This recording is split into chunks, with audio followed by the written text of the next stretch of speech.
Herkese merhabalar. Bu tarifte sizlere çikolatalı kek nasıl yapılır onu anlatacağım. Tarifi videonun altındaki açıklama kısmına ekledim. İnanılmaz pratik bir tarif. Bu lezzete bayılacaksınız. Malzeme sayısı da çok az. İçerisine ne kabartma tozu, ne un, ne de şeker ekleyeceğiz. Sadece ama sadece çikolata, yumurta ve Türk kahvesi ekleyeceğiz. Bitter çikolata fiyatı 4.25. Bu 80 gram oluyor. Bundan 5 tane alıyorum. 10 adet yumurta alıyorum. Fiyatı 7.95. Yumurtaların hepsini zaten kullanmayacağım. Tüm malzemeleri aldım. Fiyat bilgilendirmesini yaptım. Şimdi tarifi yapmaya geçebiliriz. Başta yumurtaların sarısı ve beyazını ayırıyorum.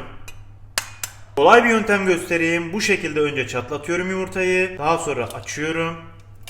Yumurtanın bir tarafından diğer tarafına bu şekilde ala ala beyazıyla sarısını ayırıyorum. Bu yöntemi sevmediyseniz başka bir yöntem daha göstereceğim. Yine aynı şekilde başta yumurtayı çatlatıyorum. Daha sonra yumurtayı açıp şu şekilde avucunuzun içerisine döküyorsunuz. Avucunuzun arasından bu şekilde akıp gidecek. Gördüğünüz gibi sadece sarısı kaldı. Sarısını da diğer kaba aktarıyorum. Yumurtanın sarısını ve beyazını ayırdım. 4 yumurta kullandım. Şimdi beyazını geniş bir kaba alıyorum. Bunu iyice çırpıyorum.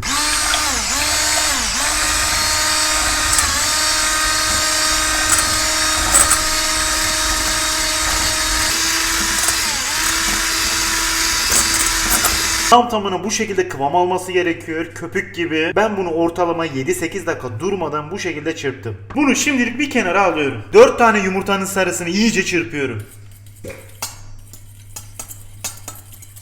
Bunu da kenara alıyorum. Bu şekilde 5 tane bitter çikolata aldım. Her biri 80 gram. Yani 400 gram bitter çikolata. Bunları önce ufak parçalar haline getiriyorum.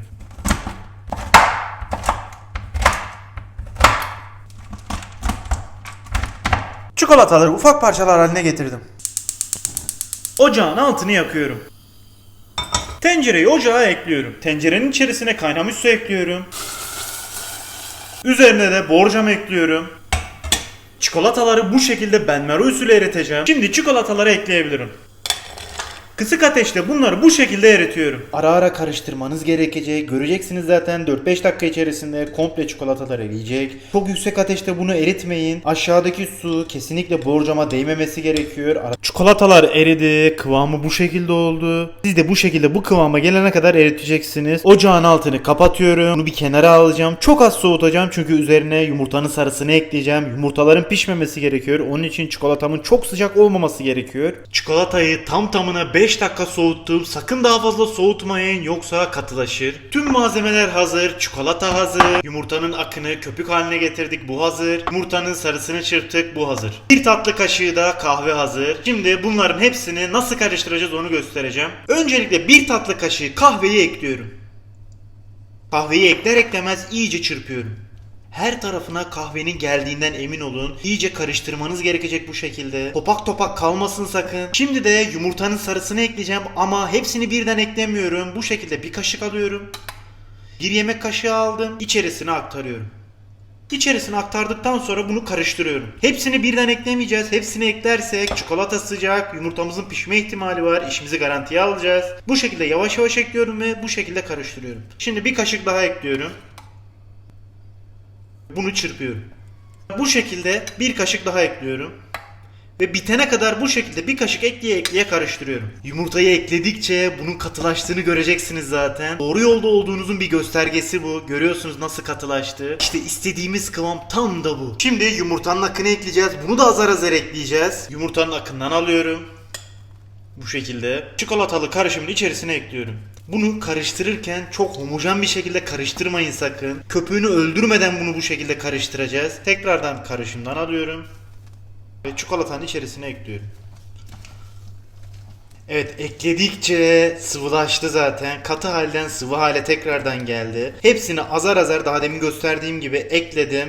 Ve istediğimiz kıvam işte tam da bu. Bunu dediğim gibi çok fazla böyle karıştırmayın. Beyazı en son gitsin. Gider gitmez ve bunu bırakın. Aynen bu şekilde. Ve şimdi bunu kek kalıbına döküyorum. Ben bu şekilde bir borcamda yapacağım. Şimdi bunu tereyağıyla her tarafını iyice borcama tereyağını yediriyorum. Bunu yapmamın nedeni kekim tabanına yapışmasın diye. Tabi isterseniz yağlı kağıt da kullanabilirsiniz. Bu tamamen sizin tercihiniz. Tereyağladım. Şimdi kekime ekleyebilirim. düz bir şekil alması için bu şekilde yanlara vurarak düzeltebilirsiniz üstünü. Şimdi bunu 180 derecelik fırında ortalama 25-30 dakika pişiriyorum. Fırını önceden ısıtmanız gerekecek. Isıtma işlemini mutlak önden yapmanız gerekiyor. Tam tamına 25 dakika oldu. Şimdi kekimi kontrol edeceğim. Biraz dışarı çıkarıyorum. Oo, çok güzel kabarmış ama pişip pişmediğini bu şekilde bir kürdan veya benim gibi çubuk yardımıyla bakabilirsiniz.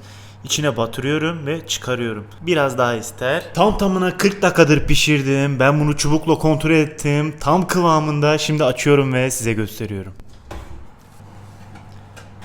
Ya şuna bakar mısınız? Ne kadar güzel gözüküyor. Çok güzel kabarmış. Şimdi bunu dışarı çıkarıyorum. Ya muazzam gözüküyor gerçekten. Efsane bir şey oldu bu. Şimdi bunun oda sıcaklığına gelmesini bekleyeceğim. Daha sonra sunumunu yapacağım. Şimdiden sabırsızlanmaya başladım ben. Oda sıcaklığına geldi. Şimdi borcamın içerisinden çıkarıyorum bunu. Şimdi bunu ters çeviriyorum. Hemen çıktı. Gerçekten altı da çok iyi pişmiş. Üstü de çok iyi pişti. Biraz daha pudra şekeri ekleyeceğim.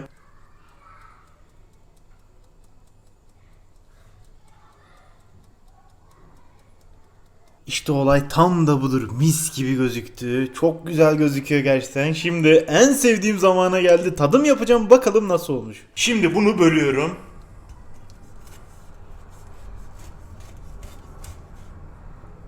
Bir tarafına böldüm. Şimdi diğer tarafını bölüyorum. Şöyle göstereyim. Oo, mis.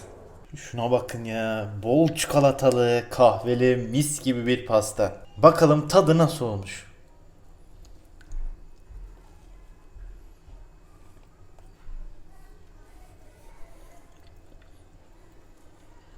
Çikolataya doyacaksınız resmen. İnanılmaz lezzetli. Ağzınızda resmen dağılıyor. Yumurta tadı kesinlikle yok. Şöyle bir tane daha tadına bakayım.